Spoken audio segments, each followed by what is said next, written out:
where they're honoring some people, and so they will not be leaving because they're not interested. They will be leaving because this was already scheduled. I mean, that dinner was scheduled, and I will tell you, for anybody that is in the audience that does not understand where we are and why we are meeting so late, it is because there are 40 days in the session, but we have a rule that all bills from the House going to the Senate must be over there by the end of the day on the 30th day, and all Senate bills must be over to us by the end of the day on the 30th day. And we are now on day 26? 25. And any bills that come out of this committee tonight still have to travel through rules and get to the floor for a vote. So we are very short on time. And I've never seen so many people sign up, so I will ask you, just starting off, so I won't be prejudiced of anybody, if you're going to speak, unless you're a special speaker that we've asked. There's a couple, one at least I know, that I have on a bill. Please be as succinct as possible. And if we're ready, here we go. And let's see, I think I promised Chairman Houston that she could go first. Senate Bill 65. Chairman Houston. Thank you, Madam Chairman. I'm bringing you Senate Bill 65, and I'm working off of LC 33518-3S.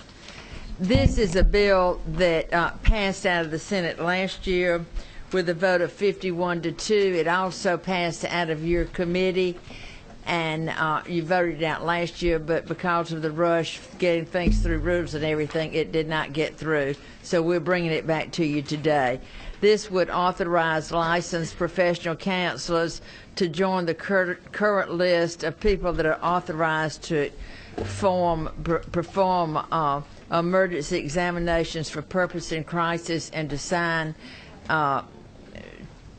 what we know of as 2013s, which is for mental health people. And a licensed professional counselor has gone to school for 4 years, has a minimum of a master's degree in counseling and 4 years of clinical supervision, and has passed a national test. And due to the in all over rural Georgia especially, we have a limited amount of professional health counselors, and this would help us.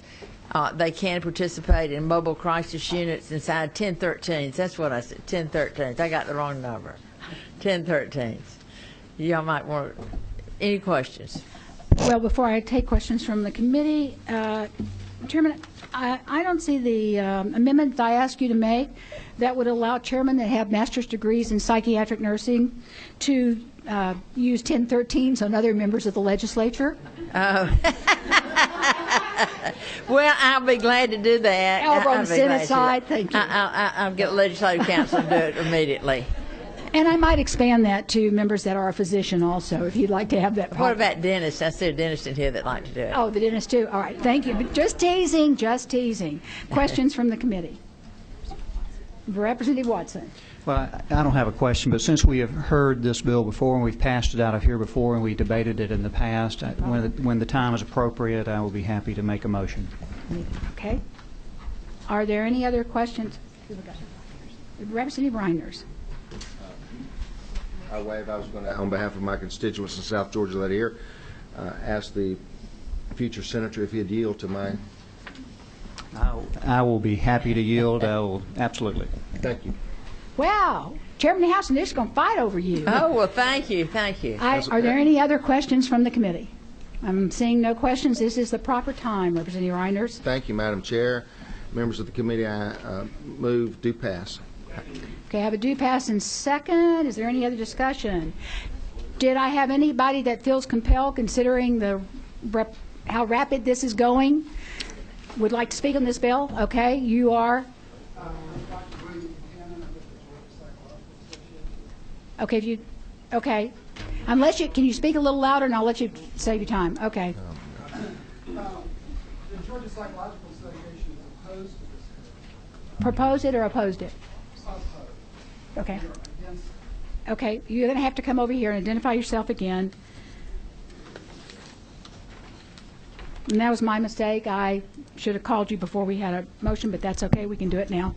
Hi, I'm William Buchanan. I'm a psychologist, and I represent the Georgia Psychological Association.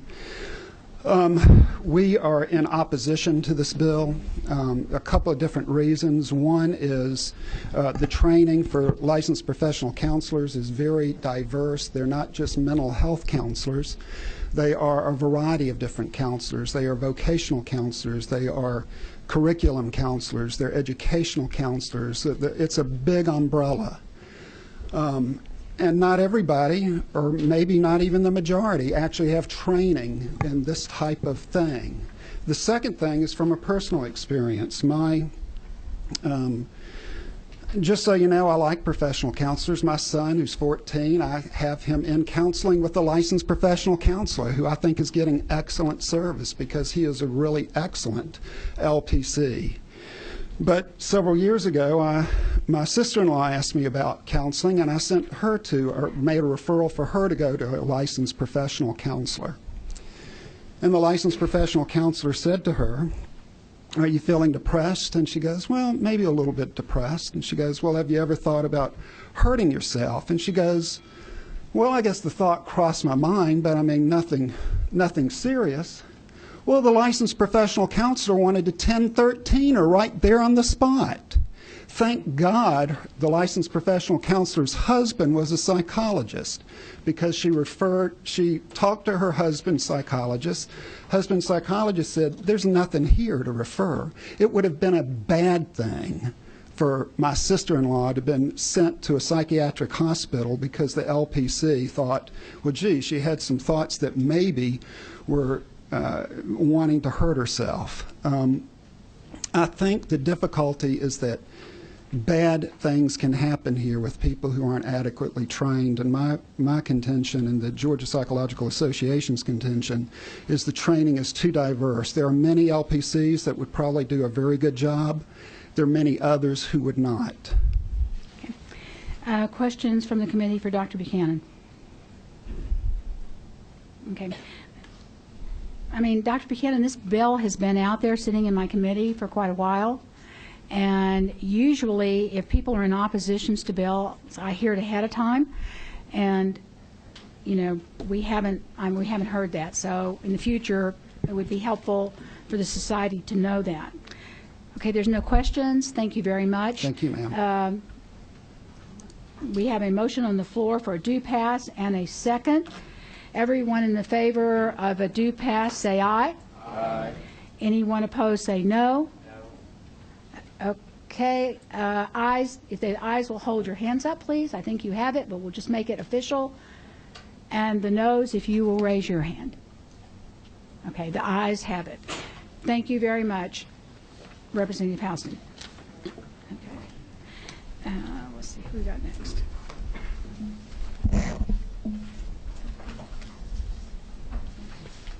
And I think to Dr. Buchanan, I will say to the, so it doesn't sound like we're just ignoring you, but we have places across the state where we have no one to, we don't have licensed psychologist or psychiatrist, and we are having a real problem due to that. And they are planning on using the licensed professional counselors, with that, to help fill this gap that we're having in our mental health coverage for the state. Okay, 606. Okay, 911. See, consumer. Okay, House Bill 998. Representative Hatchett, you ready to go?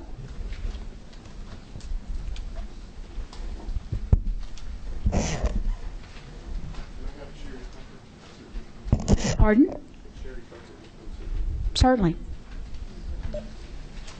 For our caucus chairman, certainly we allow you to do that.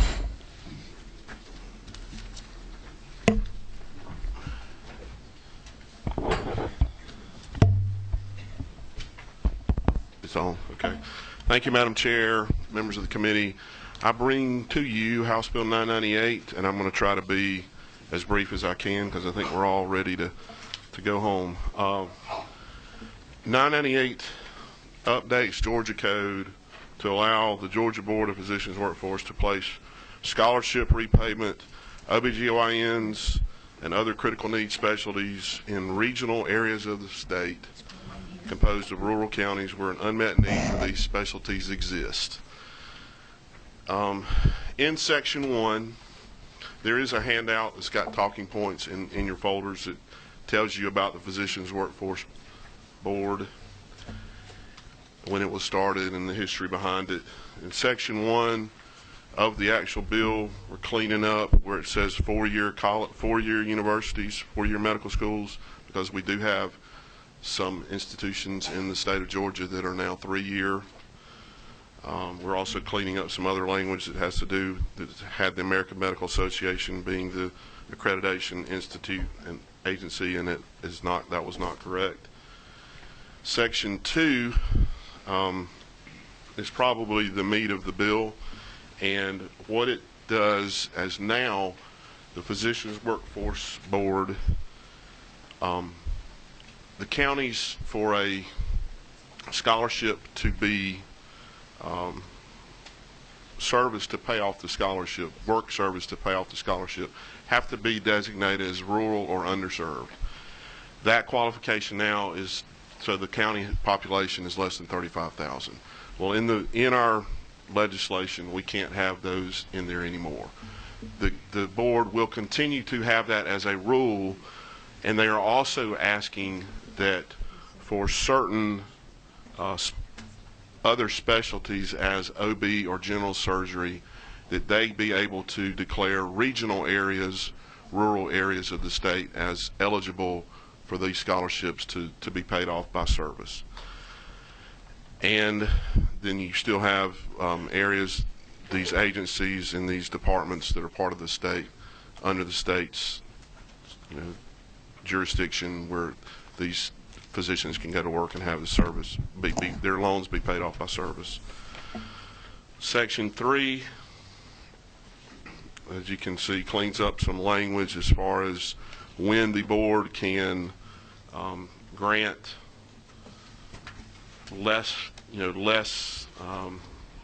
lesser damages in case a physician cannot pay off the loan, or for different reasons, one of them being a life-threatening illness, or they can't work because of an accident. Also, if for some reason they can't, or they quit school, or they don't get their license, then it gives the board a little bit of leniency.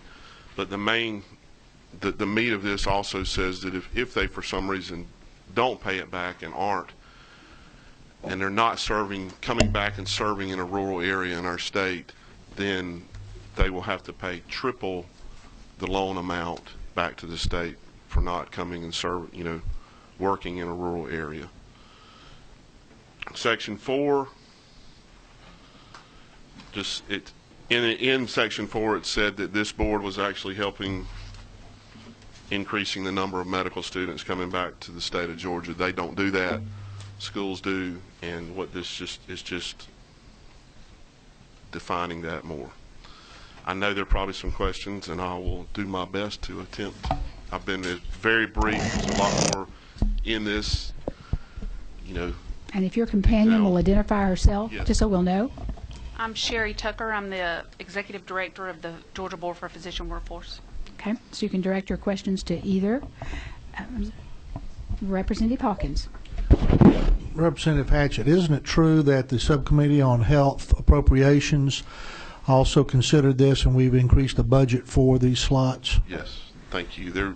This year there were 36 applicants, and we had the money to loan or grant 17 scholarships. And the scholarships are usually $20,000 a year, which doesn't, I'm going to go out on a limb here, probably pays for almost half of a year of education for a medical school student.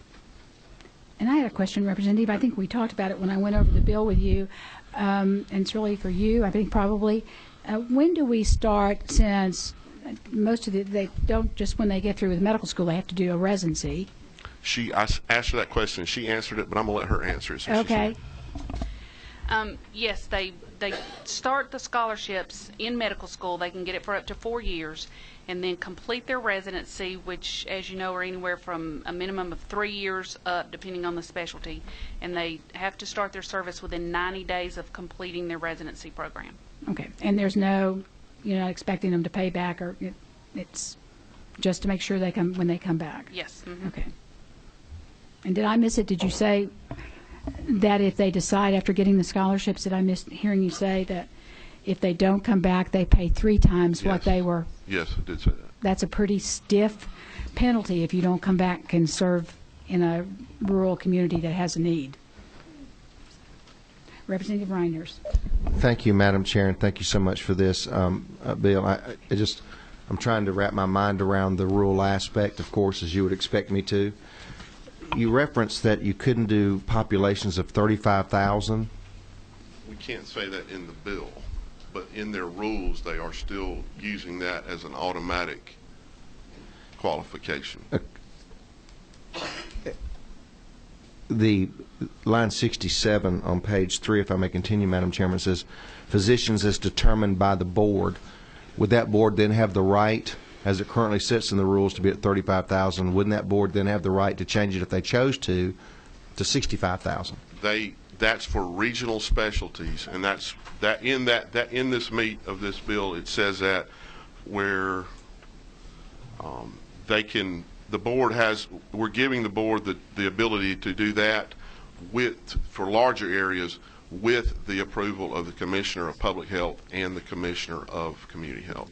And finally, what I'm trying to do is to avoid shucking it down to the cob is if you can't say the 35,000 in the bill, which I understand, if you say that it can be done by rules, what prohibits the board from changing those rules? The rules. We have to go through the regular rules process and with opposition, but this entire program is about getting doctors in rural areas. And I understand. That's why I'd like that. That's why I'm asking that question. Is there anything that keeps the board from determining at a later date maybe 45,000 is the accurate figure, or 50,000, or something like that? I don't know that there's anything that would prohibit that. But okay. They are funded by us. So right. If something wasn't correct. Thank you, Madam Chair. Okay. Representative Kidd. Thank you, Madam Chair. My friend from Dublin, just a couple of questions, and I'm 100% in favor of this, as you and I talked about earlier. If an applicant doesn't get his license, doesn't graduate, obviously, and doesn't pass the boards, obviously they will be treated differently than those who do come full-fledged medical doctors or whatever else, Yes. correct? Yes.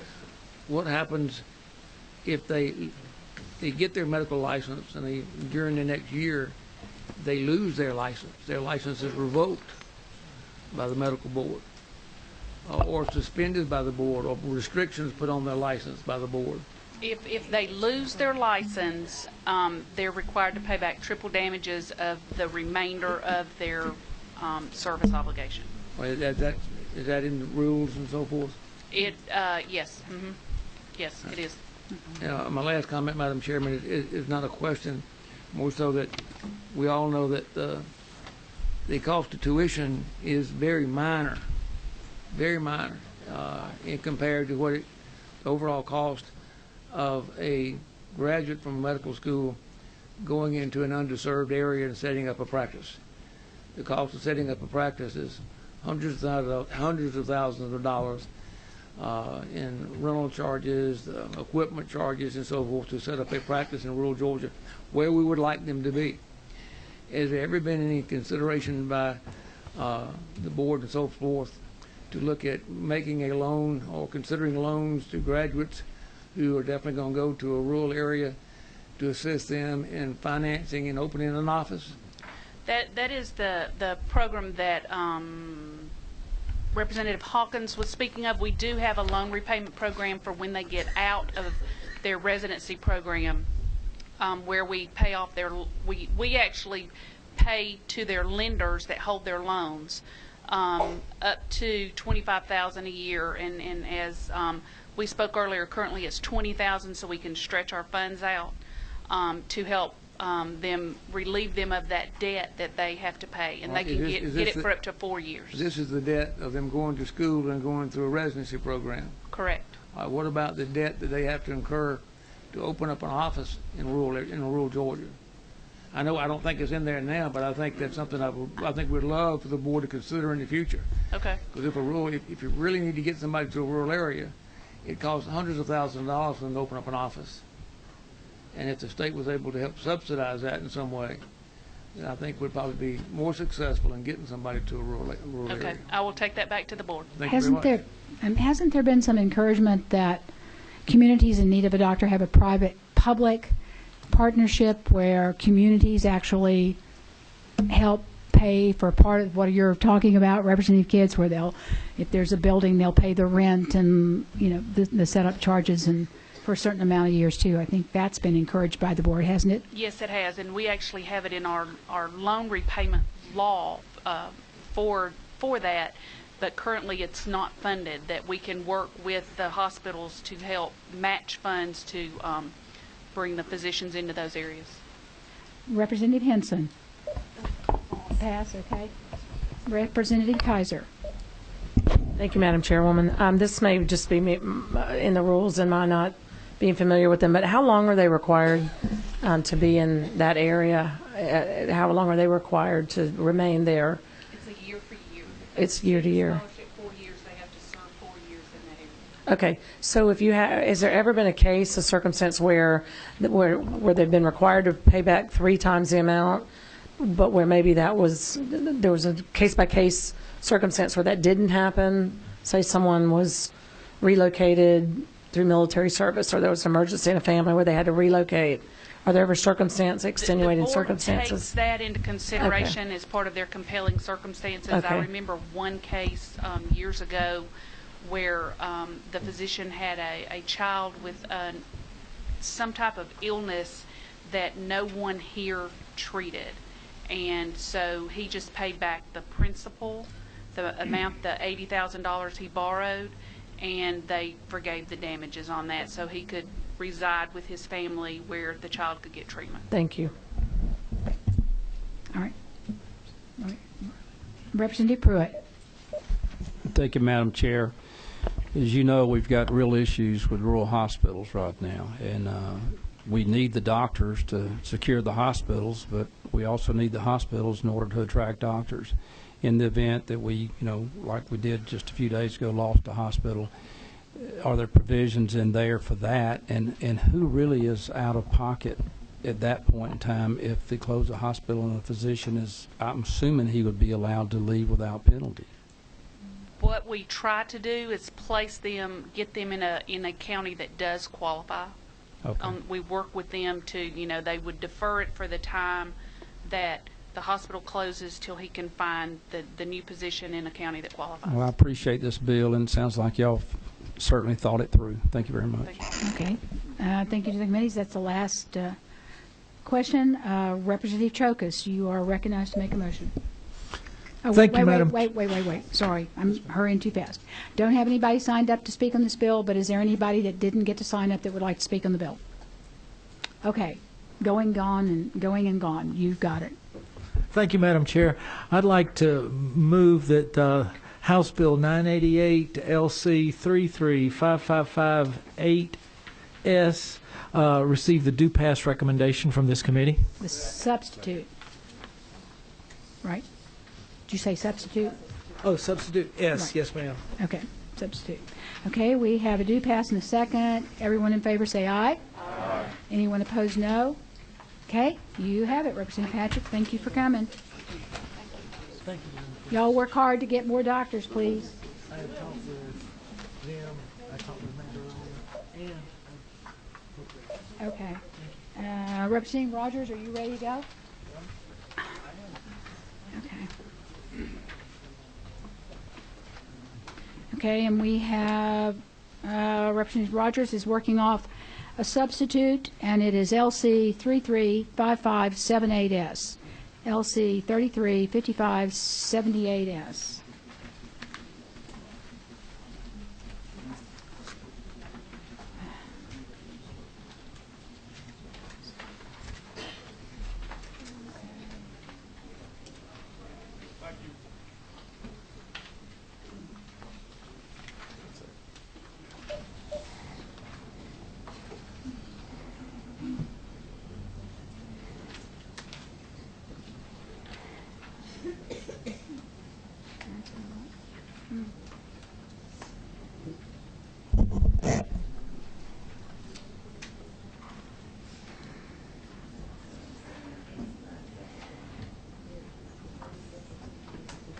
Everybody got it?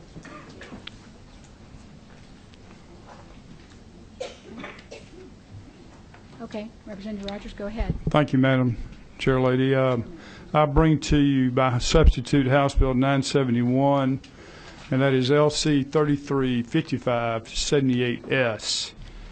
And just before I get into the bill, I just want to point out some things, if I may, to the committee. Why do we need this type of legislation?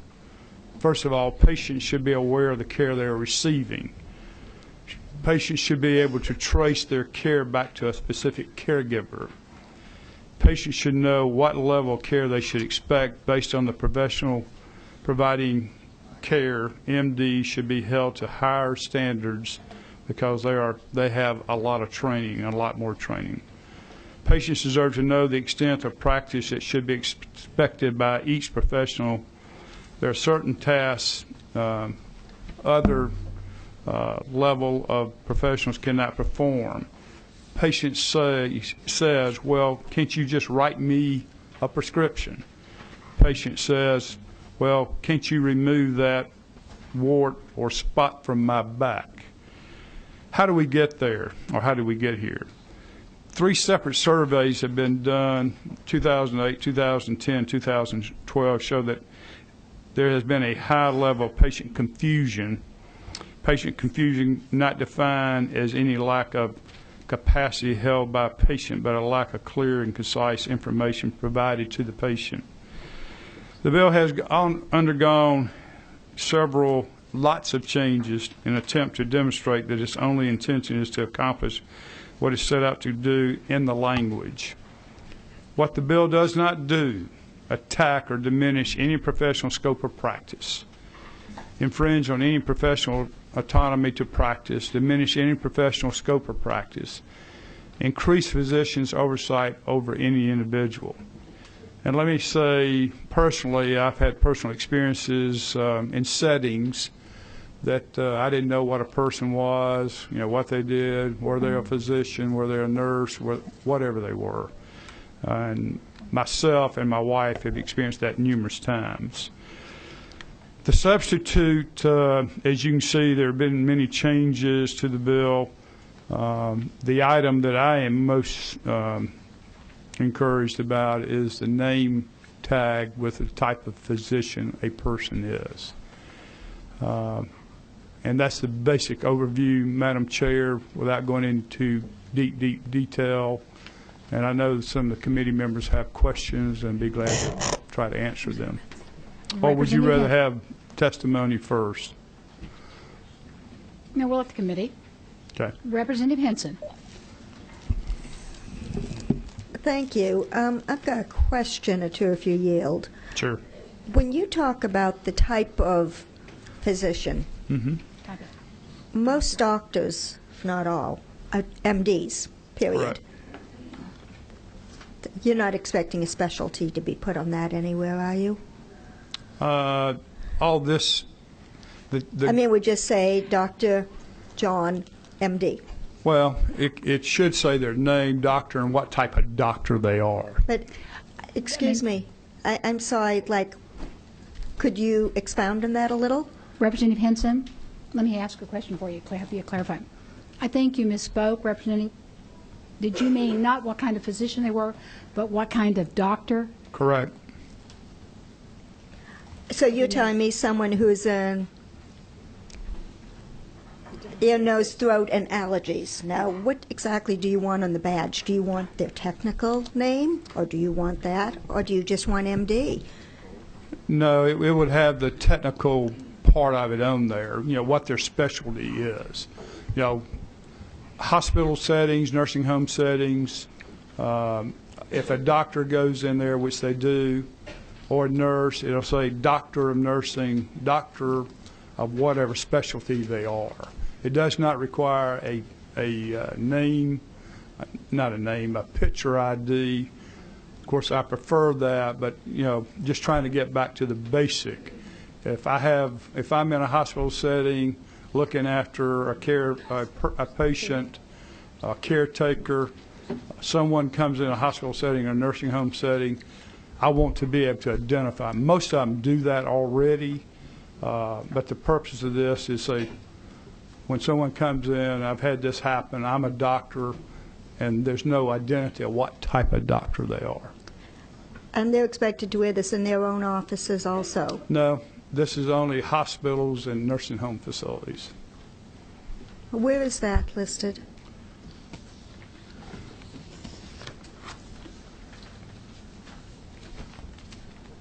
I think if you look at, I think it's on line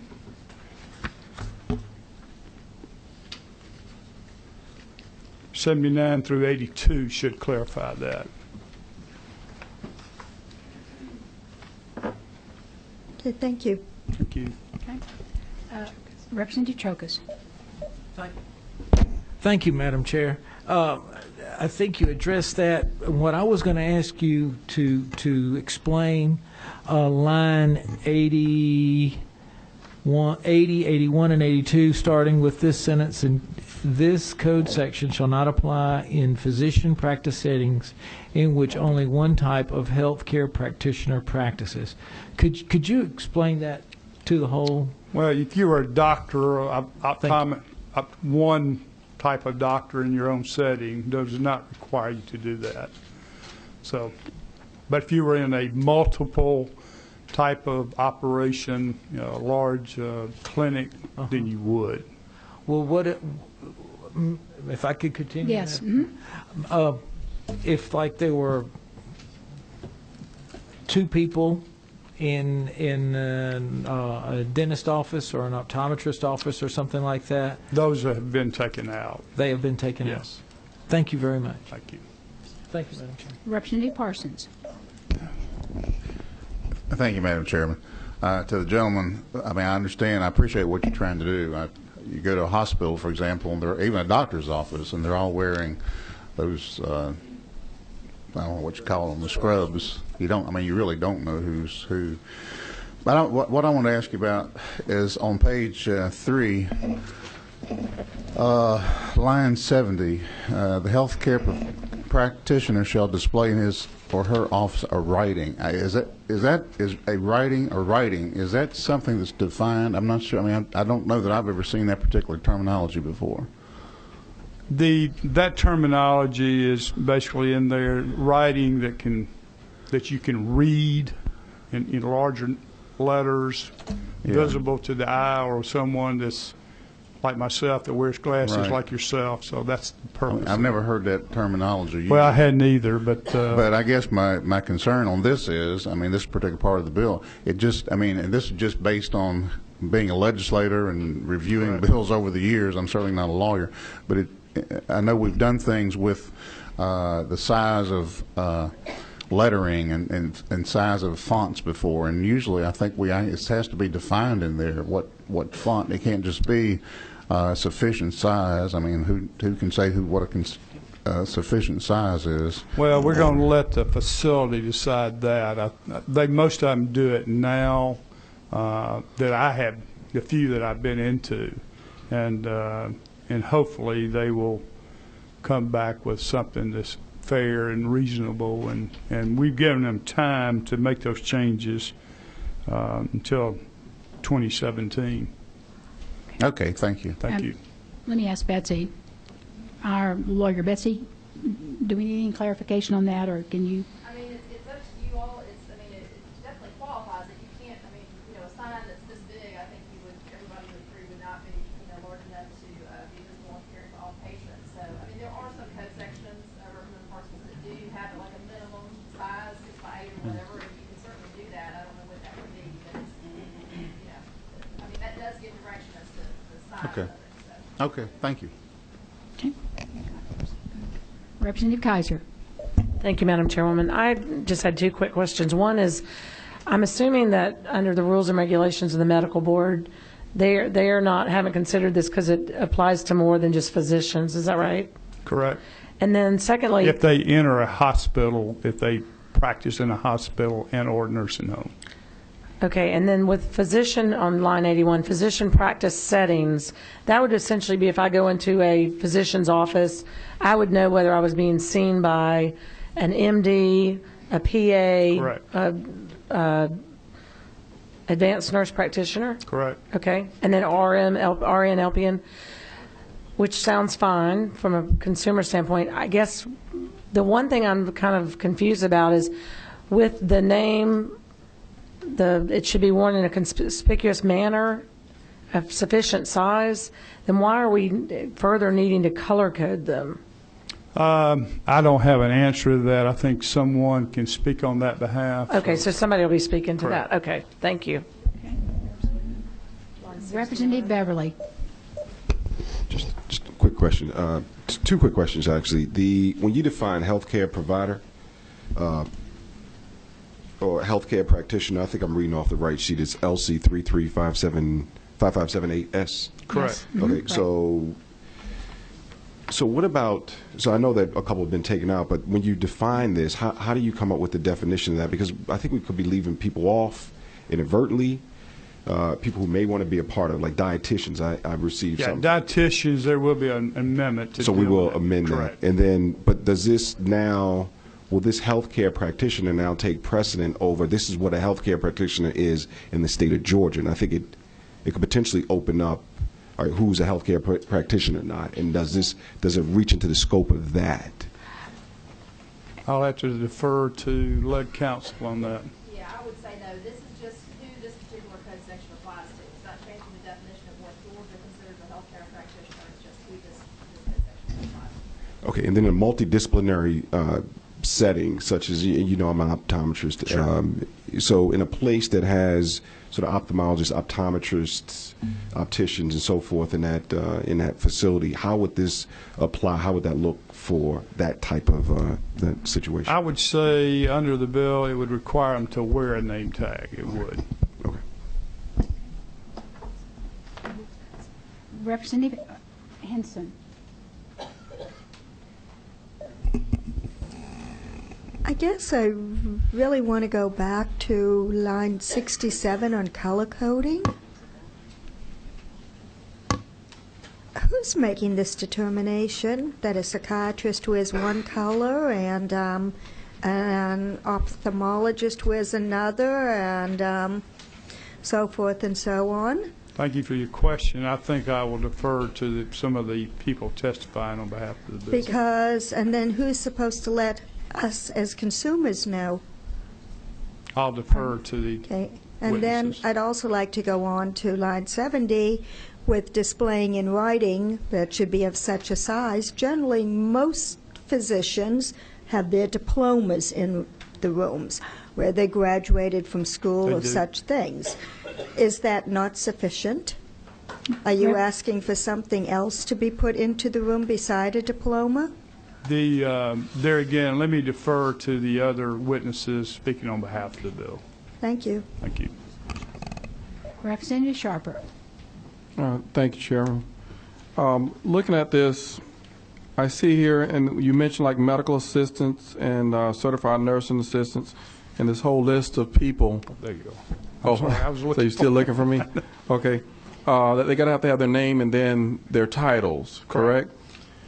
I'm just concerned that in line 80, we just mentioned 80, 81, 82, this code section shall not apply in physician practice setting in which only one type of health care practitioner practices. Mm-hmm. Now, I'm thinking that even though you're saying it shouldn't apply here, but if you have different people in uniform that are coming to see the patients or whatever, I mean, I would think that even though it's one type of specialty, but there's different people there with different licenses and things like that. That mainly deals with the optometrists and also the dentists, and to exclude them in their offices, the private practices. But if you're in a multiple practice, yes, you will have to wear a name tag. Okay. I mean, I understand that, because if you're in an oncology center, or well, let's just say you have physicians that just doing oncology, right, and he's the only physician there, right, but you have other people that are working there, and let's just say in this devil's advocate type thing, that if I'm there and I see you as a doctor and I know who you are, and then one day another guy comes in, get my blood pressure, my vital signs, and do everything he needs to do, and he's not identified, and for instance if I don't really know what's going on, maybe that's another doctor that was there that day to help, but is a CNA or a medical assistant or something. You know what I mean? Well, I think in situations like that, I think the practice of medicine, most of them will wear a name ID if it's a multiple type practice.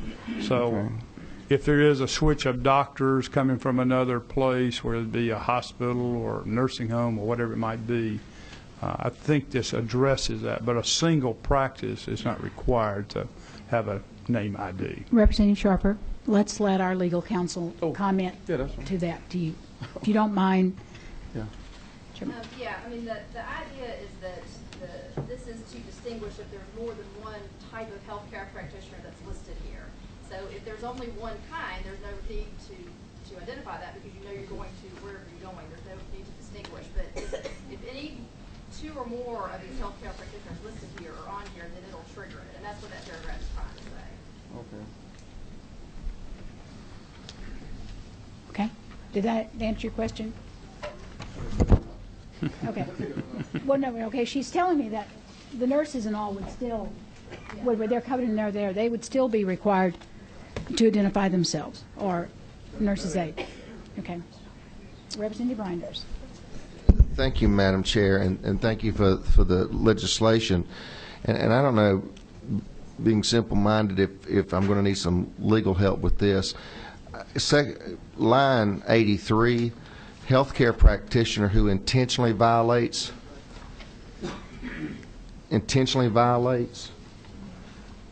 I'm questioning, first of all, having people on a licensing board and them being able to have the legal justification to understand intent. We do it in other areas of the code where boards make that determination. If I may continue, is it not true that in professional licensing boards that we also, any kind of violation where a cease and assist may be given is directed to the Office of the Attorney General, because that's something that the Secretary of State has wanted to do? So a licensing board, and I'm asking that as it relates to line 86, other legal means is appropriate injunction.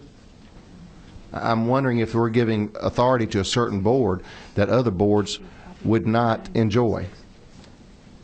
I don't think so. I mean, they could all, licensing boards already can take steps, to get an injunction if there's a healthcare practitioner that's practicing in violation of a license or without a license. So really, in my opinion, that's restating what they can already do for those professionals. And they intentionally would give the board some discretion, say if the person forgot it that day at home or something, to apply that literally. Final follow-up. You don't. It is your legal opinion then that the term and phrase on line 86, other legal means, isn't so overly vague as to give them the authority that would be or could be overly. Help me. I mean, you give that kind of authority to you can do whatever you want. Other legal means, you can do whatever you want. To give that kind of authority to someone who isn't trained in law, to me, is a little scary.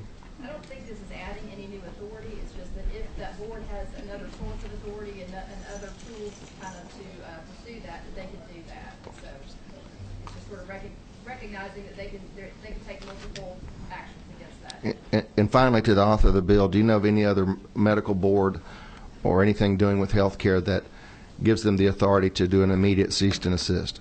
I do not. Thank you.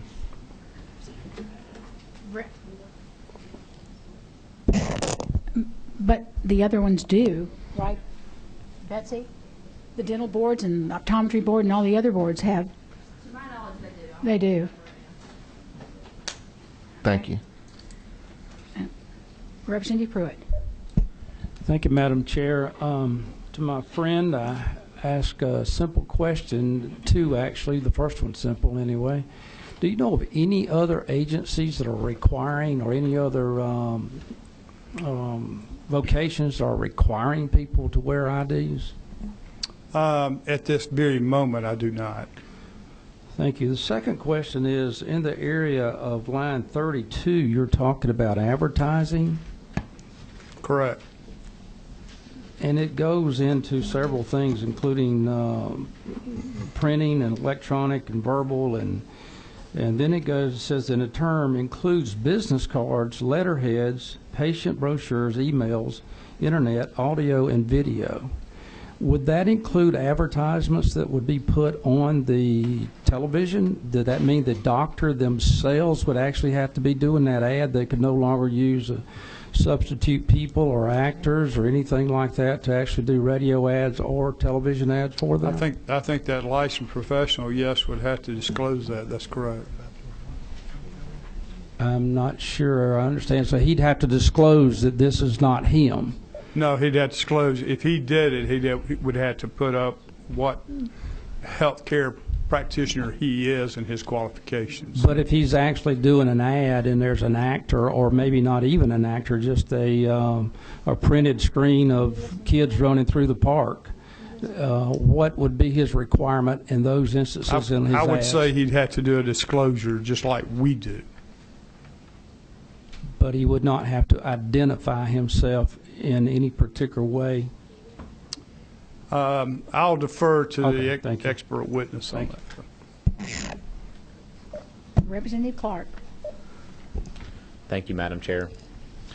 Chairman Rogers, thank you for bringing this bill. I just have a couple questions for you, and I guess it seems like there's, I don't know, the doctors I keep talking with seem to communicate to me. I know you have more experience. You've obviously talked to them, I'm assuming, before you brought this bill, but I keep hearing that there's too many rules and regulations, and my grandfather tells me as a surgeon that it's difficult enough as it is. So I'm just trying to understand when it comes to now, size of the badge, color, advertising, rules involved with that website, radio, all this. Is there a way we can achieve this without putting this in statute to where they're imposing this on themselves if there's a problem here? Or have you talked with the doctors? How do they feel about this? I have. I think the medical group is in support of it. I hate to mention this, but I'm not one to mention states, but 15 other states have already adopted this. So. Okay, one last question, if I may. Sure. It was brought to my attention a practice as a family counselor in the same building and a chiropractor. Is it normal for counselors or family counselors, and there's a whole list of them under that, to be wearing name tags? It is true if it's a multiple type facility, correct. A single practitioner would not have to. But if in the same building, no. Or is that just a practice? Yeah, a big practice, multiple specialty practice. I got you. I think Representative Clark, that's the case where I went to the doctor last week, and they sent me to have a test in the office, and that person walked in and said, "Hello, I'm Dr. So-and-so." Now, because of my background, I knew what that doctor was, but it was a doctor of audiology, not an MD. So she was practicing in a MD's office, but she was an audiologist, and she did not, identify that. So for some people, and elderly people and so forth, they would think that was another MD. By that, you said you and your wife y'all have had confusion before. Did you say?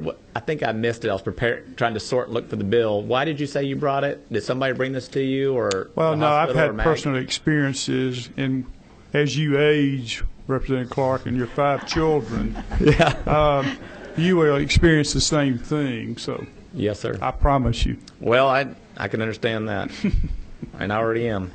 Thank you, Chairman. Okay. Representative Watson. Just a point of clarification. So just a physician's office that has MDs or doctor of osteopathy or nurse practitioners or PAs. So correct. If they have that, then they're going in a physician's office, they're all going to have to wear badges color-coded. Correct. And be subject to board sanctions if they do not. Could be. Absolutely. Okay. I don't know what color, but All right. Thank but you. we'll let the witnesses, expert witnesses, talk about that. Representative Kidd. Thank you, Madam Chairman. To my good friend and Will, You got one? I'd love to try to help my cousin out here if I can. Obviously, you were spelling out who is a healthcare practitioner, and I assume that would only pertain just to this act, not to all acts when someone says healthcare practitioner. Representative Kidd, can you speak up in the mic? I can't hear you. I'm sorry. The words healthcare practitioner Right. that you spell out here that has the laundry list of everybody. Right. Except dentists and optometrists now. That only means they are only healthcare practitioners that it pertains to this act, not some other act that might say healthcare practitioner can do such and such. I think you're correct. Another aspect, to reiterate everybody's questions on 79 through 81, shall only apply to hospitals and physician setting practices where there's more than one type of healthcare practitioner. Correct. My internist is in solo practice. He has obviously a couple of nurses working for him. They're not advanced practice nurses. They're RNs. They're not. They don't hold a doctorate degree of RN. So they wouldn't have to. Nobody in that office would have to wear a name tag. Would that be I correct? think we said, lead counsel said 2 or more. I know, I was thinking of it.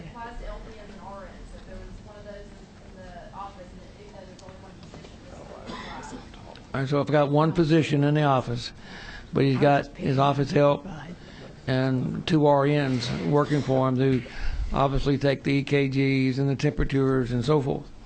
Does everybody have to wear a name tag in that setting? One medical doctor. Yes. In your scenario, then the 3 healthcare practitioners would, the 2 nurses and the doctor would. All right, thank you, ma'am. Okay. Representative Jasters, last question from the committee. Thank you, Chairman Rogers.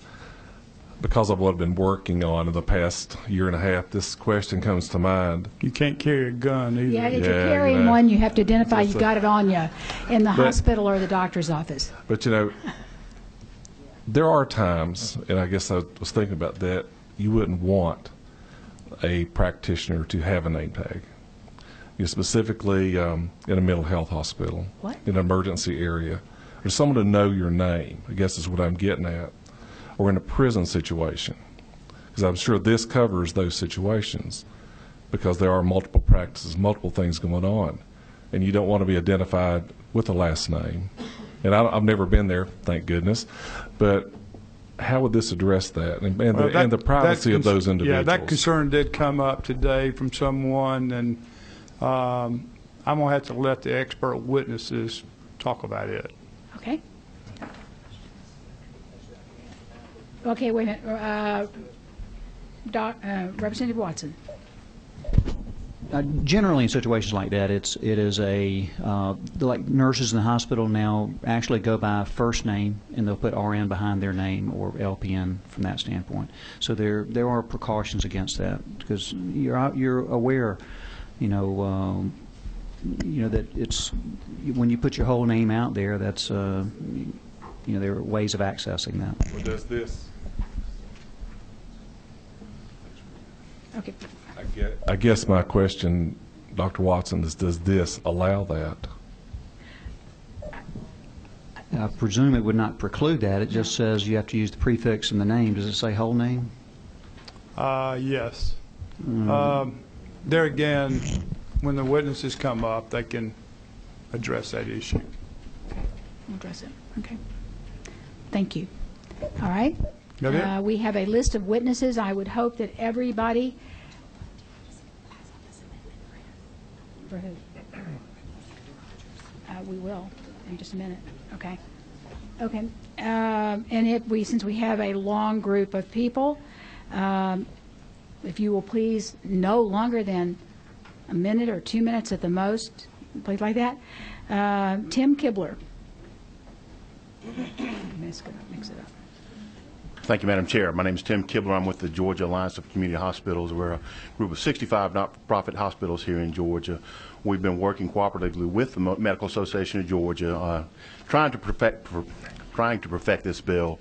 But I'm a little concerned that we're hearing. I haven't seen the substitute that you all are working from. I don't know how much earlier in the day it's been available, but I'm very concerned that there are a lot of things here that we haven't had a lot of conversation about.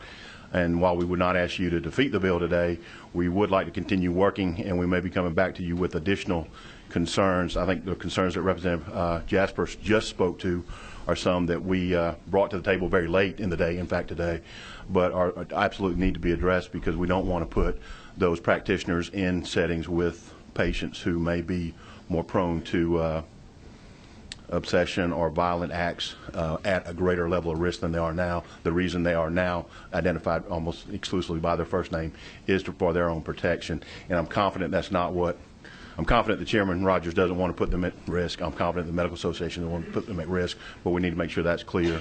And we would like to continue working on this legislation as it moves forward through the process. Okay, John Whitlow.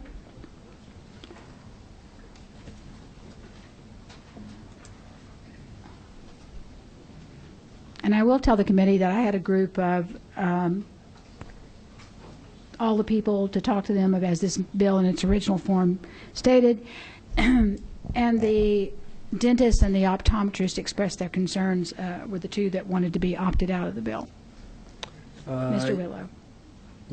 Yes, ma'am. Thank you, Madam Chair Cooper and the members of the Health and Human Service Committee.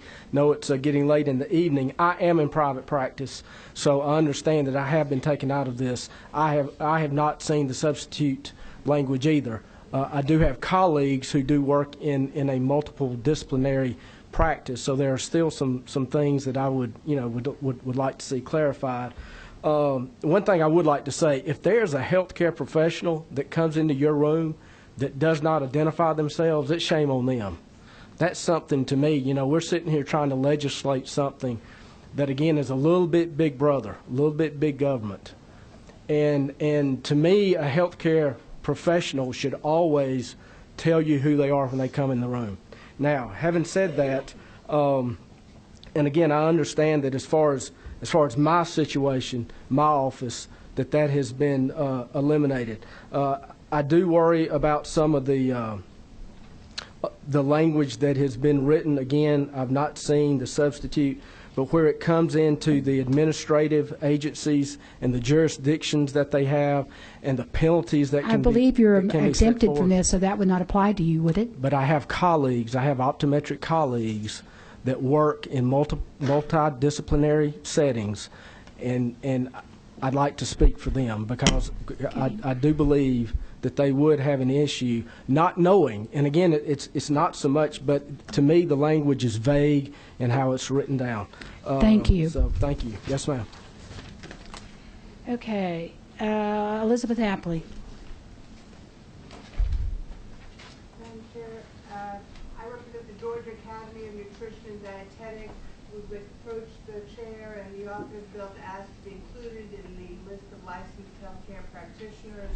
The Georgia Code is very clear in licensing dietitians for reasons of protecting the public health. They volunteered. What, they volunteered to come in and be put in? Yeah, I would think that almost, anybody wouldn't mind identifying themselves and what their degrees are if they're going to call themselves doctor, unless they have something they want to use it some other way for. Okay, like that. Carrie Conley.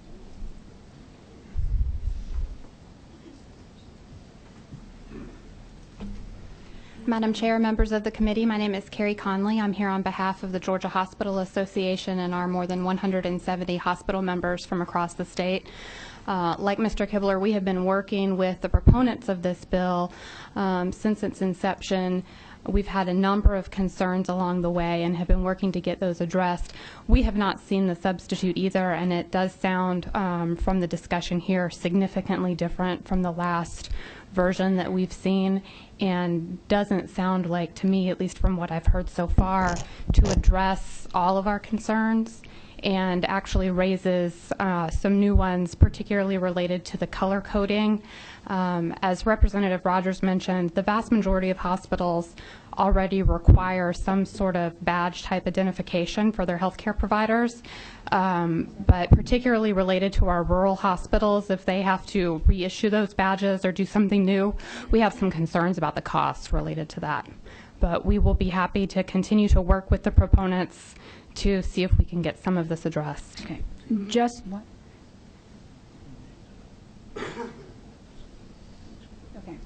I will tell the people, and thank you very much. I will tell so people that don't know that are here with us, it is not unusual in this late time for a substitute to come up at the last minute. So it's not like somebody is trying to put something over you. Let me call Marcus Downs. Marcus, can you go through it, please, with the Medical Association and absolutely. Point out what the changes were in the substitute. Thank you, Madam Chair. And just a minute, please. I guess that, you know, and my name is not on. Well, is my name on this bill? I can't remember whether I signed on to it or not. I'm the only sign. But other than Representative Parsons, whose daughter's been in the hospital a great deal in Emory this year, last year, I probably have more experience with hospitals across the state recently. And I can tell you, and I am a registered nurse, and I am proud to be a registered nurse, and I would have no problem putting on that I'm a registered nurse with a master's degree, MSN in nursing. People, and you know, you want to shame on people, but patients don't know who's taking care of them. And even with my education, and my husband was an MD, he didn't know who was walking into the room to take care of him. And when you're really sick or you have a loved one that's really sick, you want to know whether it's a registered nurse or whether it's a PA or whether it's a doctor that is suggesting something or writing something for you. So, you know, it is, you know, we talk about a lot about personal responsibility, but the person in the end that doesn't know what's happening to them, especially elderly people that are confused and in hospitals and sick and other things, are the patients. And I guess that I just get a little concerned when we talk about what all of our professions want and the people we're supposed to be taking care of, which are the patients, their concerns get left out. So I'm a little biased on the issues, but I only get a vote. Well, I could vote if I want to, but I'll only vote in a tie. So that's my personal thing, and I hope we will, you know, focus not on what we want as individuals, but on the patients. Marcus. Thank you, Madam Chair. My name is Marcus Downs. I represent the Medical Association of Georgia. If you'll just indulge me for just a moment, I want to tell you about MAG's involvement in this bill and why it was so important. The Medical Association represents 7,500 physicians across the state. We represent individuals in every practice setting, from private practice to moderate-sized clinic to even large hospital.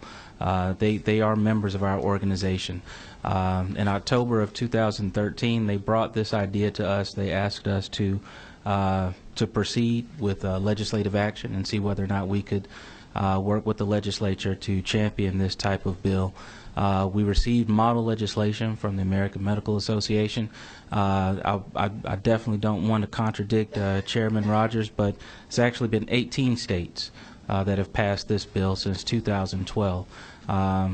And so I'd say that there's pretty sound precedent across the country on this.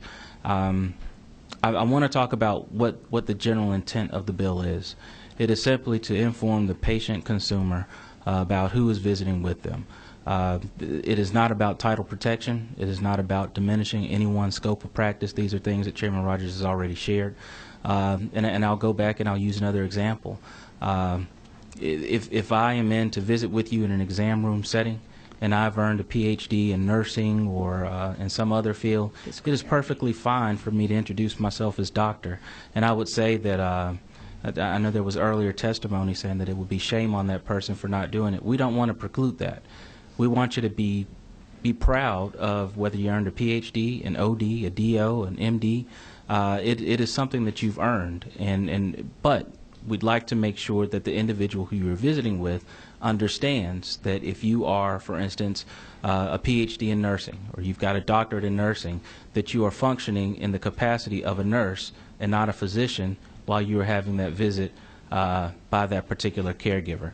That is the general intent. I think there's been a masterful job in creating and raising quite a bit of issues, and I'll gladly take any questions about that. I would like to address some of the questions that were brought up earlier. One of the questions that was presented was why the color code. Well, in all the specialties that are members of the Medical Association, one of our specialty groups asked that there be a color code piece in the bill. I think they were under the impression that this was a work in progress.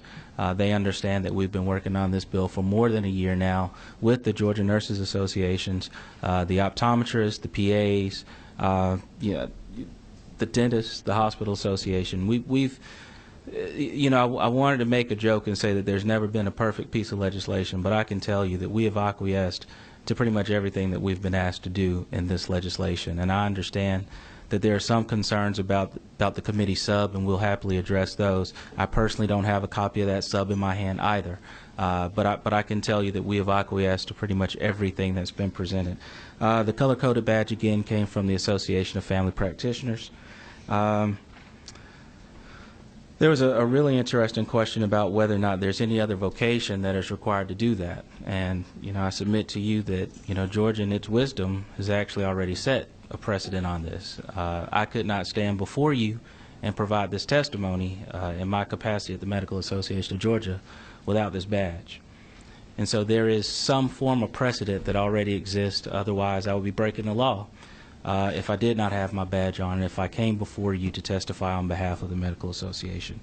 In terms of whether or not the actual whole name has to be there, it is the intent of the legislation, as we brought it forward to Chairman Rogers to consider, for the hospital, for the facility to actually be in charge of what is on the badge, how it's on the badge, how it's presented. We understand and we are very sensitive to the Hospital Association and the Alliance of Community Hospitals that there may already be something in place.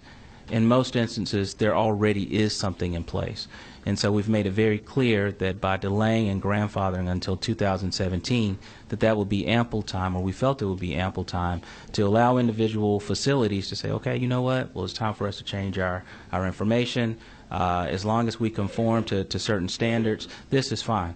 I'll go on record by stating this as well. The Joint Commission is also considering a type of badge for a facility. If JACO decides on certain standards and develops certain standards for a badge, then that means that this kind of goes out of the window.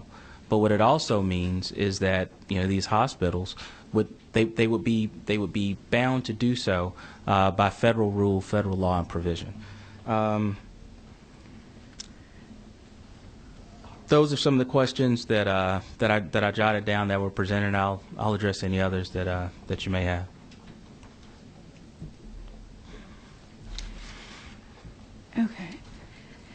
Okay. There are a few perks that, as chairman of a committee that I have, one of them is to let steam off every once in a while on special things I consider, and that's patients. But what I would like to do is I'm just going to stop the discussion on this bill. As I said to you, I've had a meeting when we first started and said, anybody that's involved in this, please come forth and we would talk about it. So immediately after session tomorrow, I will find a room, probably 503, hopefully, and you can check with my office, and anybody from any group that has still discussions, you get the substitute before that meeting, and you bring and come to that meeting, and we will have discussion, and this bill will be back on the committee meeting on Monday. Thank you.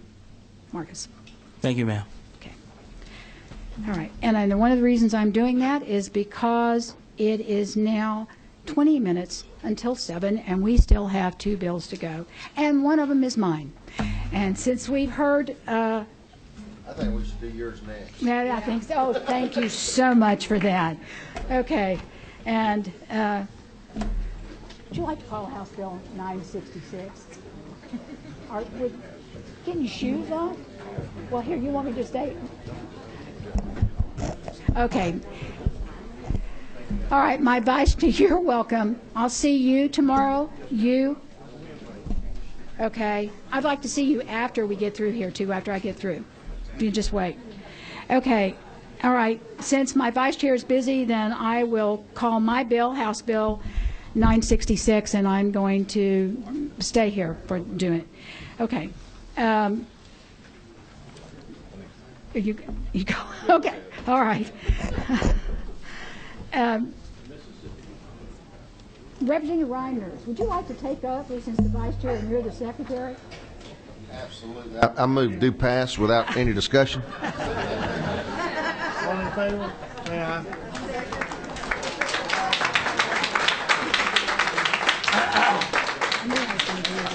I'd like to thank all the little people that helped make this possible.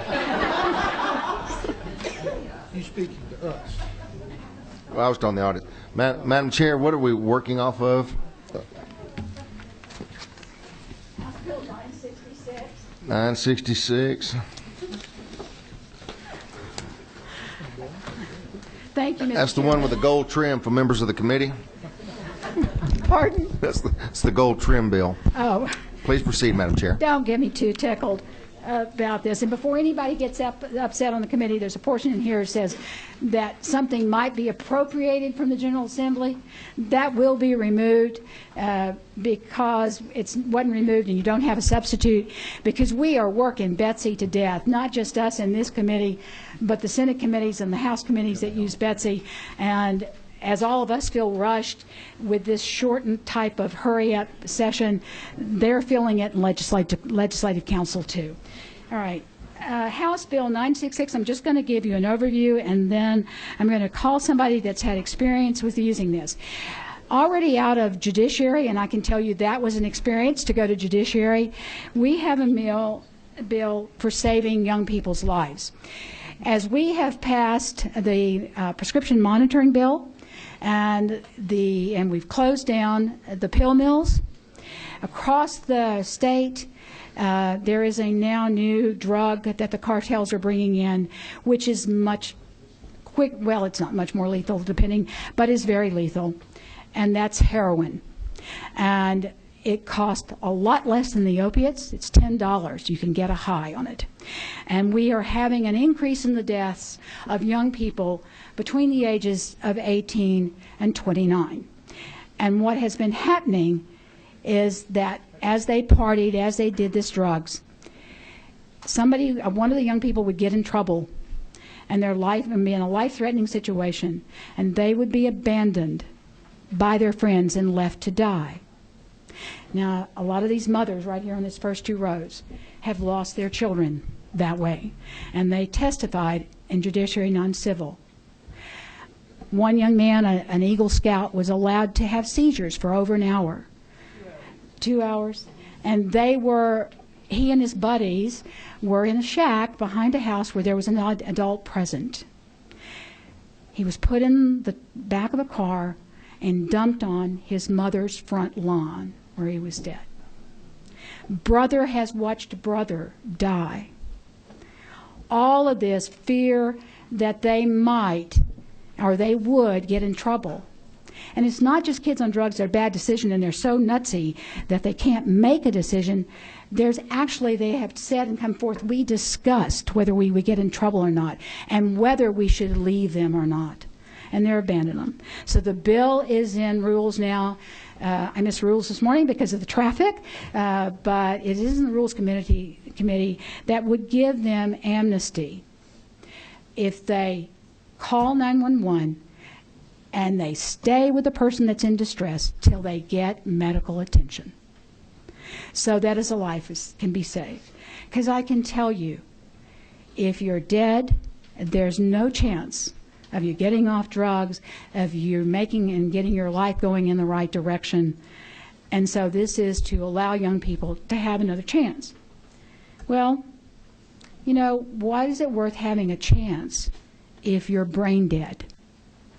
And that's what happens so often when you have an overdose and you go into respiratory distress. And if you don't have oxygen in the brain for a certain amount of time, a very short period of time, you can become brain damaged. And so about 17 other states have passed the amnesty laws just like we have moving through ours. And they also have made it easier for people to use a drug called Narcan, which is an opiate antagonistic, which reverses like an overdose and puts people in withdrawal and saves lives. And this is exactly what my bill would allow people to do. Especially, it would allow our EMTs and first responders and all to have it and carry it with them. The law it has been passed in North Carolina, and to answer very specific questions for you, I would like to introduce Robert Childs. He's the Executive Director of the North Carolina Harm Reduction Coalition, and he's an expert on this area on the use of Narcan, the access laws, and the implementation of such a law. So if the committee will allow that, I would like to ask Mr. Childs to come forth. There you are. And if you would tell us and tell the committee how this all works. Sure. So thank you for having me here today. My name is Robert Childs. I'm the Executive Director of North Carolina Harm Reduction Coalition. I'm also a business member of the North Carolina Sheriff's Association. And both our bills, our Good Samaritan Law, which is known as Your Medical Amnesty Law, and our naloxone bills were both supported fully by our law enforcement community, as well as the public health and medical community. Narcan, which is also known as naloxone, is an opiate antagonist. What it does basically is it blocks the effects of opiates. It can be administered in two ways, and I brought both methods with me today for your viewing pleasure. One is intranasally, through an intranasal applicator. This is what's used by law enforcement all around the country, and all you need to do is squirt naloxone, that's water, don't worry, up somebody's nostril, and each nostril administer the full medicine, and it brings people back from the dead within 30 seconds to a couple minutes. You can also do it intramuscularly with an intramuscular syringe, and you just use medicine, the medicine called naloxone or Narcan, put it in the syringe, inject it into a muscle, and it brings people back from the dead. I don't just know this from the literature. I've used naloxone over 300 times to bring people back to life. Okay, so I know personally from the literature it works, and I know from my personal experience using it, it works every single time. It's an amazing medicine. It has absolutely zero abuse potential. No drug user or opiate user ever wants to touch this stuff ever. It causes extreme withdrawal symptoms. It actually has, it's an amazing medicine too because it has very little side effects. We only know 0.25% of people ever have any negative health issues with this medicine. It's incredibly safe. We also know it's an incredibly burly medicine. We have literature, which I hope was provided to everybody today, showing that you can take this medicine up to 21 degrees in the community and up to 129 degrees, put it in 29-degree weather, put it in 129-degree weather for 28 straight days, flipping back and forth, and the medicine still has a 90% concentration, which is a way of saying it's still incredibly effective even when you put it in these grueling circumstances. So we're really excited to see that. We also know it doesn't encourage people to use drugs. We know people who get naloxone or have access to naloxone and naloxone education actually more likely to seek drug treatment. We also know that drug users and their family members who love them and people who take prescription drugs can all use this really easily. Over 10,000 people in the United States and states with naloxone laws have been able to reverse opiate and opioid-based drug overdoses with this medicine. So it's not just, somebody with extensive training. It can be people, anybody can do it. It's really simple. We also know that if you have a lot of community access to naloxone, it can actually reduce overdose mortality in that area by 50%. There's just a great study that came out with that with Dr. Alex Raleigh in Massachusetts, and he showed that it is absolutely amazing in its effects. We started in North Carolina, we passed this bill last year, and when we started our overdose program, which works with law enforcement and lay people, we've already had 45 reversals in the last 4 months. So I can tell you personally, we've been able to go out there. We secured money from the private sector to implement these programs, and the private sector is more than willing to provide funding for this. We had no problem getting money for this, and we also, our program also secures funding from individual donations from people whose lives we've saved. Right, so we have no problem funding this through the private sector and through donations, and it's really good. Part of this bill, which I'm really excited about, is a couple different things. And what I wanted to say is it allows doctors to prescribe naloxone to people at risk of overdose and family members, friends, and other persons who can administer naloxone in case of drug overdose in person or through a standing order. And this bill also provides immunity for doctors and other providers who prescribe naloxone and the people who administer naloxone in case of an overdose, and they'll be immune from any civil or criminal charges as long as they act in good faith. So it's a really great bill, and it encourages doctors to prescribe, because it's kind of a weird situation where your doctor's prescribing a medicine that they know may be used by another person on the person they prescribed it to, or the medicine will be used on the person it was prescribed to another person. And what this bill does is it encourages people to use that medicine on other people, and it's shown to be incredibly effective when people are able to do that. Again, and that's exhibited by showing we've had over 10,000 overdose deaths prevented and reversed because of this medication in the community nationally. I know in North Carolina, doctors are so excited to start prescribing naloxone. We have doctors all over the state starting to prescribe it with every single opiate and opioid prescription that they're giving out. And we're giving it out in the community at methadone clinics, we're giving it to drug user communities, and we're giving it to law enforcement. And law enforcement, it's really important that they have access to it. And the reason for that, especially in rural areas, law enforcement show up about sometimes 10 to 20 minutes before emergency medical services. And if they have access to naloxone, they can reverse the overdose, prevent injury to the individual, and also prevent law enforcement officers from getting PTSD from seeing too many people die right in their hands. We have a great sheriff and law enforcement officer in Waynesville and Haywood County, North Carolina, which is in Appalachia, which is a really rural area. And they've seen 25 people die in front of them while they're waiting for emergency medical services. In Georgia, you have a really similar overdose epidemic to us in Carolina, so I'd really encourage that you promote access to emergency services, law enforcement, and lay people so they can help end this epidemic in your state as well as all throughout the American South. Questions for Mr. Childs? Representative Broderick. Thank you, Mr. Childs, for being here. Chairman Cooper and she gave me the privilege of reviewing the first draft for the bill. One question I had is, in this bill, right now we're looking at emergency medical service personnel before we expand it beyond that. My question for you in North Carolina, how do you document your chain of custody for law enforcement or other first responders other than trained emergency medical personnel? And also, you know, a prescription issued to a family member of a known drug abuser would certainly be an avenue to have the product available, but the law enforcement and other first responders, that chain of custody, how is that documented? Sure. So we keep, it depends on how they do it, if they do it through a standing order or through direct prescriptions from an MD face-to-face to the individual, but there's a direct medical record that's kept.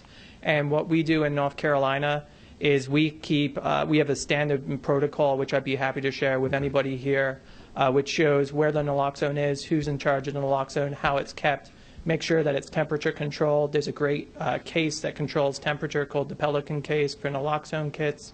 And so we have an official protocol that they have to follow if they're going to participate in the program. And we in the private sector absorb the cost for the department so they don't have to do it. And with that protocol, there is some level of training that goes along with that. Absolutely. We do a 1-hour training. We've trained over 100 departments in the state of North Carolina, and we do that through private funding, and it's been highly successful in getting them to start implementing the program. In Massachusetts, they also have a 1 to 3 hour training, depending if it's going to be a naloxone supervisor or just a regular officer who's carrying it. Right. And I have to say that there's been over 200 reversals at the Quincy Police Department that's been doing it. Thank you. Representative Barr. Yes, sir. Just quickly, if I'm given this and it's not the antidote I need, is there any downside to if I don't understand correctly Sure. what you passed out from? Sure. So say, for example, you came across what you thought was an opiate or opioid-based drug overdose and it in fact was a benzo overdose, and you administered naloxone, you would just be hydrating them. Nothing else would happen. If I took it right now, I don't take any opiates or opioids, I would be very hydrated. Okay. Right? There's it has literally no effect. It's just an opiate antagonist. Thank you. Thank you. Thank you. Yeah. Thank you. We've got several people that want to speak on the bill, and I'm sure share their personal stories. It is a late hour. I don't know how to say that with any sensitivity. So please share your story, but be conscientious of what we're talking about here. So Justin Leaf.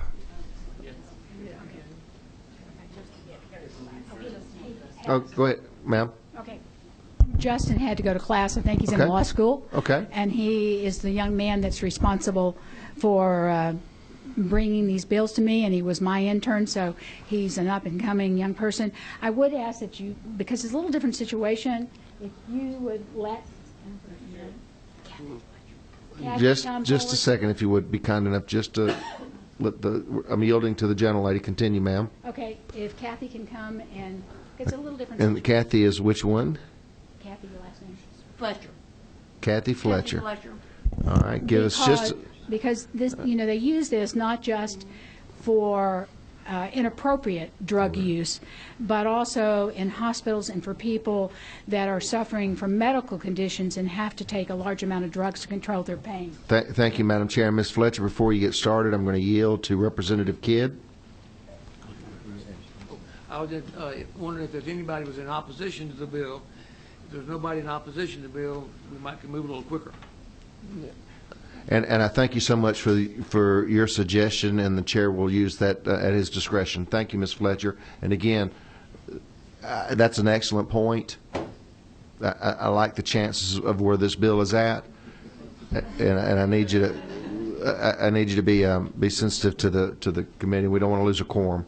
Ms. Fletcher, quickly. Thank you. Yes. You look at me and you think, that doesn't look like a drug addict I've ever seen. What does she need it for? At the time that I overdosed and was given Narcan for the first time, I was a 45-year-old, 12-year scoutmaster in this community. My husband as well. We were very active in our community. We helped young people all over the community to stay away from drugs. But I needed Narcan to save my life because the FDA approved a defective generic drug and put it on the market and nearly cost me my life. I was sitting in a restaurant having lunch with a friend from a medication I had been taking for several years. I am a terminal cancer patient. I have less than 4 months to live, and it is my hope to see this bill save the lives of young people all over the South before I leave this world. And if I can be some part of that, I just want you to listen a little bit to how we have to be accountable, not just to who you think looks like a drug addict, to patients that you doctors and nurses in the room see every day. That doctor didn't know when he prescribed that drug that the coating was insufficient. When OxyContin generic was put on the market in a 12-hour release formula, the coating was insufficient and it dropped a full 12-hour dose in my system immediately. I went into respiratory failure. Had it not been for a doctor who, when I got to his office said, your blood pressure is 40/0, I'd be dead today. And I was a pillar of the community, not just a drug addict. Okay? But he went with me in that ambulance and called the hospital and said, because the ambulances in Cobb County do not carry Narcan, said had Narcan waiting on me at the door to the emergency room, and that's what saved my life. 5 years later, after a series of radiation and chemotherapy treatments, my body chemistry changed. And the OxyContin I was still on for cancer pain again overdosed my system while I was waiting in the lobby for my husband to take me home from a month-long stay in the hospital. Thank God that there was a wonderful housekeeper in that lobby who realized I was in trouble and pushed a button and saved my life 3 years ago, or I wouldn't be here to talk to you today. And I just want to say to all these moms out here who've lost young people, we can't afford to let any more die. Nobody deserves to die just because they took a drug. Whether it was because a doctor prescribed it, a hospital gave it to you, or you got it off the street. Nobody deserves to die when there's a way to save your life. Ms. Fletcher, thank you so much for your compelling testimony. Laurie Fugit, and I hope I pronounced that right. That's good. And I have my badge, and it is color-coded. and it has my last Now, name. you know what? You're going to pass something, you're going to go somewhere else. Tell them where you are. Wellstar. Wellstar Hospital. I'm a nurse there, RN. And 7 of my friends have lost their children to opioid overdoses. And one day I realized that the medication that I have as a standing order on every C-section patient I take care of in the hospital, I do not have that medication available to me to use outside of the hospital should a friend call when their child is in trouble with an overdose. There are 17 states in the District of Columbia where that would not be a problem. I would have access to it. It's a miracle medication that reverses the respiratory depression which kills in an opioid OD. It is extremely safe, non-toxic, and non-abusable. In the package insert for the naloxone, it even gives you dosing instructions for neonates, which are babies less than 4 weeks old. We use it in our NICU if we have to. The bill provides for easier accessibility to naloxone, and it's very, very effective, as Robert said. In states with naloxone laws, it's available to anyone who knows a person at risk, to health departments, community organizations working with those at risk, and first responders. On Tuesday, when we were talking about our medical amnesty bill, we had local police officers who told us when they arrive at the scene of an overdose, their primary focus is to save lives. How great a tool it would be if we could give our officers access to naloxone so they could save a life when they're the first ones on the scene instead of having to wait around helplessly till the EMS people arrive. Thank you so much. Andy Gish.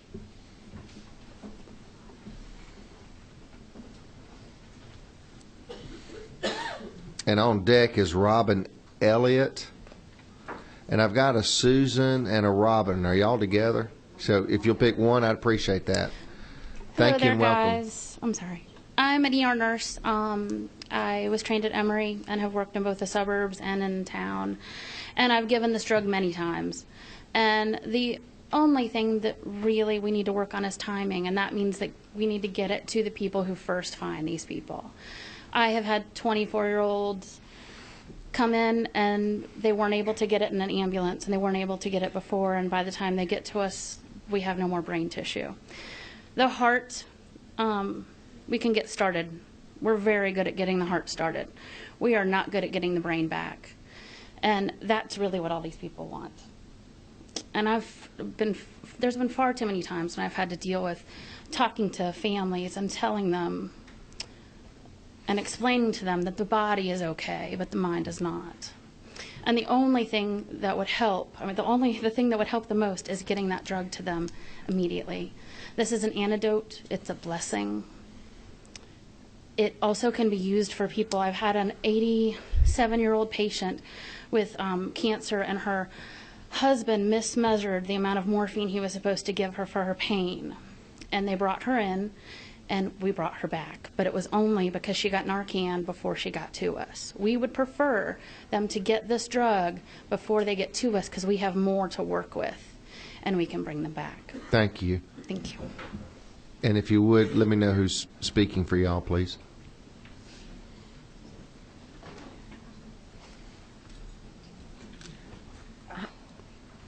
I'm Robin Elliott, and we're all moms. So I think just in the interest of time, we're all just going to say a word about our children, just so that you know. This is my son, Zach.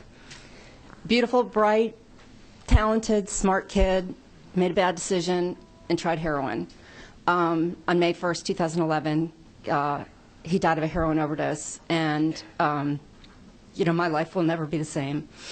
He's missed and loved every day. Thanks. I'm Robin Cardeges. This is my son, Stephen Cardeges. He was an Eagle Scout, had a very bright future, made a terrible, terrible choice. Tried heroin in the backseat of a car with other young people who were afraid to call 911. When the first responders did arrive, the police didn't have Narcan. The paramedics didn't have Narcan. And when they finally got him to the hospital, he was dead on arrival. We don't want any more Stevens. I'm Susan Calamy, and it's a similar story. My son, Sean, passed away 4.5 years ago.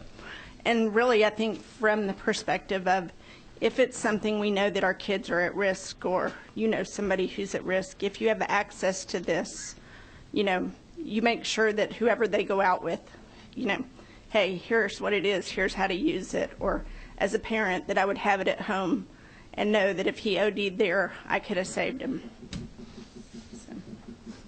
My name is Rachel Moore. I was a paramedic at Grady. I've given Narcan hundreds of times, and it works great.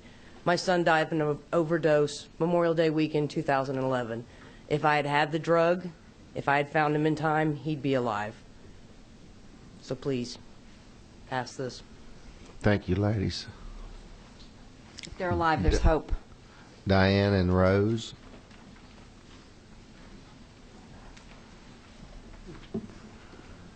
My name is Diane Brannon. This is my beautiful son, Randall Brannon, who passed away exactly 11 months ago. He, too, made a regrettable choice and took a designer drug called Solaris. Believe it or not, it was a legal drug. 30 days after our son passed away, Governor Deal declared it illegal, so it's now illegal.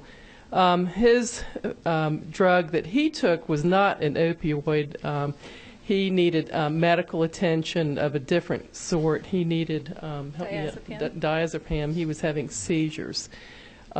Nevertheless, we do support naloxone. The fact is 90%, I understand, of your overdoses are in the opioid group. So even though naloxone would not have saved him, and he needed a different drug, what would have saved him was the 911 medical amnesty law, which we pleaded desperately for the other day. His friends watched him overdose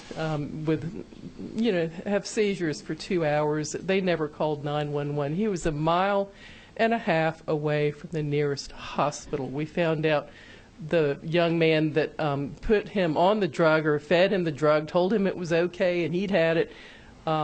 He didn't call because he feared the consequences. The other girl that was there had a prior arrest record. So we think medical amnesty would have saved our son's life simply by giving them some sort of protection for doing the right thing.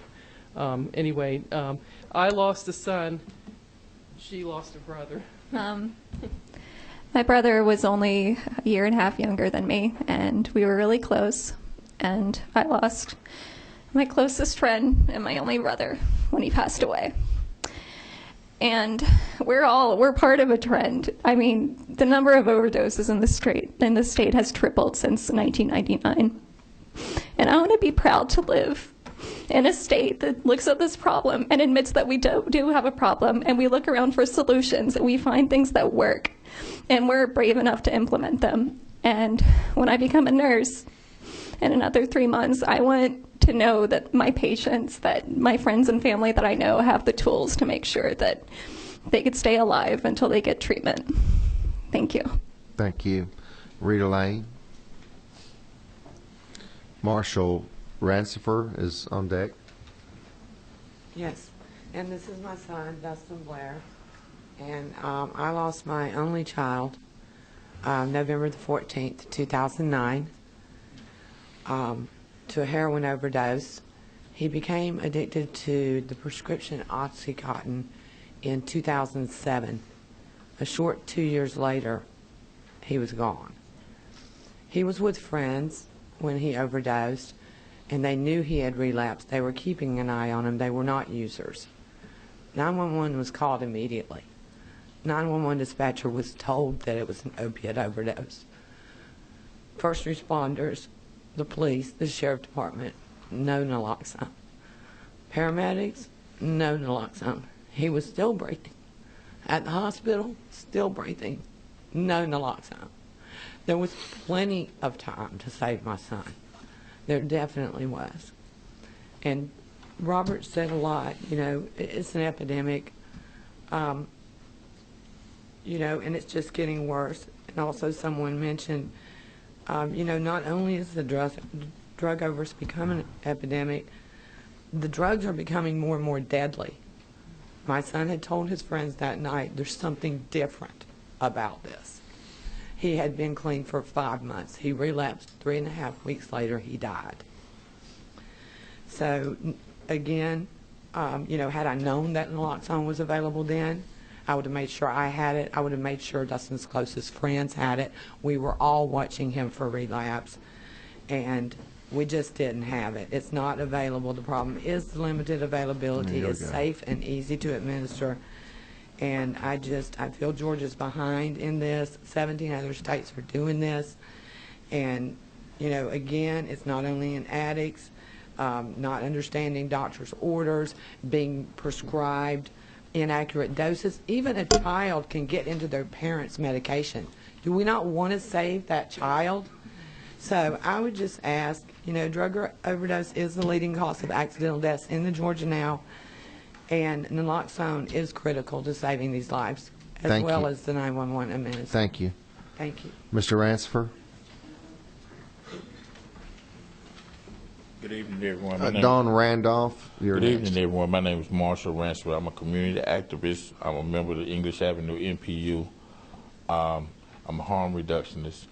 I've witnessed myself 2 people being brought back from the naloxone overdoses.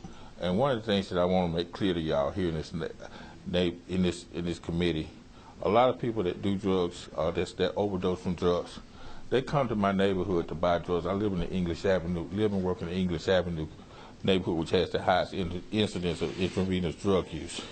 And most of the people that I've come across that die from overdoses here in Georgia are not from the urban community, but from the outlying neighborhoods around Metro Atlanta. And we have facts and figures of all those deaths since 2002 from each zip code where people have passed away. And if y'all need that information to make a better decision, to make a positive decision, to vote this law, to have this law come to fruition, I would make sure you get that information. Because people don't need to die needlessly. I've seen, since I work with the homeless, I'm also a recovering addict, and I've dedicated my life to giving back and helping people get off the streets. And I've seen a lot of people die in the streets of Atlanta from different things, but the rate of the people that I've seen die of overdoses is just ridiculous.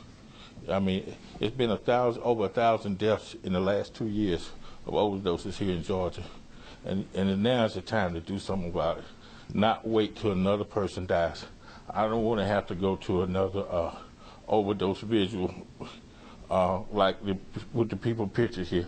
This woman's son died right in my neighborhood of an overdose. It could have been prevented. Thank you so very much. Thank you so much. Don Randolph, Anna Adams, you're next. Thank you, committee. I know that the hour is late. I'm Dawn Randolph with the Georgia Council on Substance Abuse. I'm a founding member. Our organization is 14 years old. We have worked with thousands of families, the compelling stories and the heartbreaking stories that you just heard. All of us, our lives have been touched.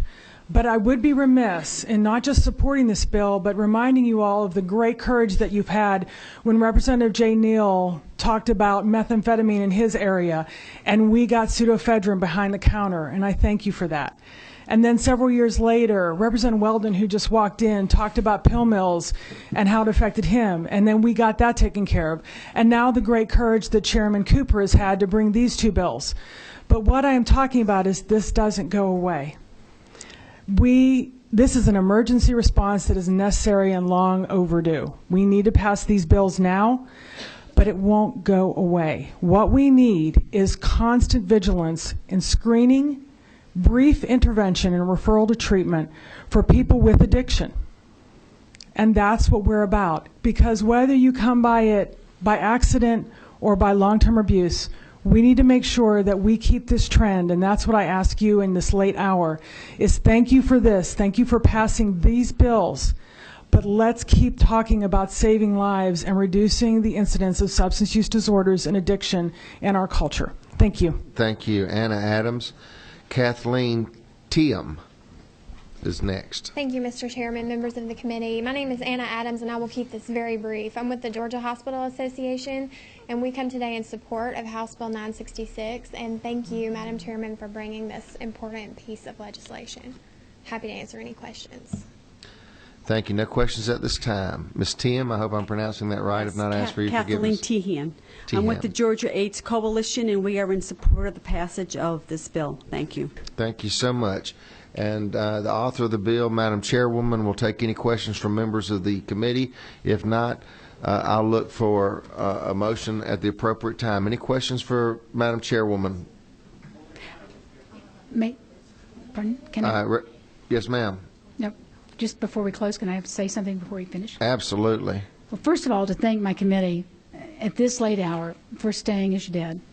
And I know that several of you have young children, teenagers. And I know it's late, but I hope you will stop by and meet these mothers just as you go out for a minute, because their child could be your child. And thank them for coming. And these are the mothers that, I'm old, and if you'll remember, we used to let drunk drivers off. And mothers started sitting in courtrooms across the states in this country and looking at the judges when they let multiple times drunk drivers that had killed people and go. And finally we started changing our drug laws.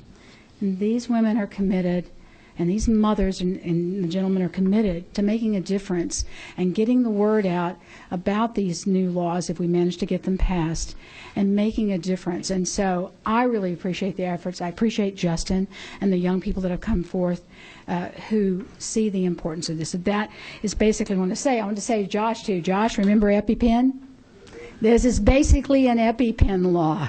So, and the other one that we passed on amnesty was sort of like the one we passed for the mothers who were putting their babies in the dustbins and letting them die. And we said, if you just take them someplace safe, we won't prosecute you. So if you're a young person and you'll just call when you got a friend in trouble, we won't prosecute you for it. Representative Hatchett has a question, Madam Chair. Fine. Is there a reason that we can't make this bill be effective upon the governor's signature instead of July 1st? There is no reason. Betsy has an amendment that we want to make that she didn't have time to get before, and if you want to make that as a friendly amendment, I would think that would be fine. I'd love to make that as a friendly amendment if the chair so. Representative Hatchett. Please.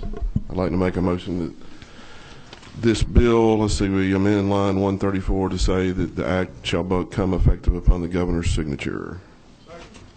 Got a motion and a second. All in favor of the amendment signify by saying aye. Aye. Those opposed, like sign. The Hatchett amendment clearly has legs. And we've got it's just an amendment. Miss Betsy, we have something else? Yeah, so we're on page 3. We're going to remove section 3. It's the one that sets up a grant program for the General Assembly appropriated funds. So we'll delete lines 71 to 93, and then we'll renumber the section accordingly, and then we'll remove that language from the title, which is on line 5 and 6. So we'll remove the language to provide for grants to ensure availability of opioid antagonists. Representative Chokas, you're recognized. Chairman Chokas, you're recognized for the purposes of offering an amendment to remove lines 71 through 93 and to renumber them accordingly. Was that your motion?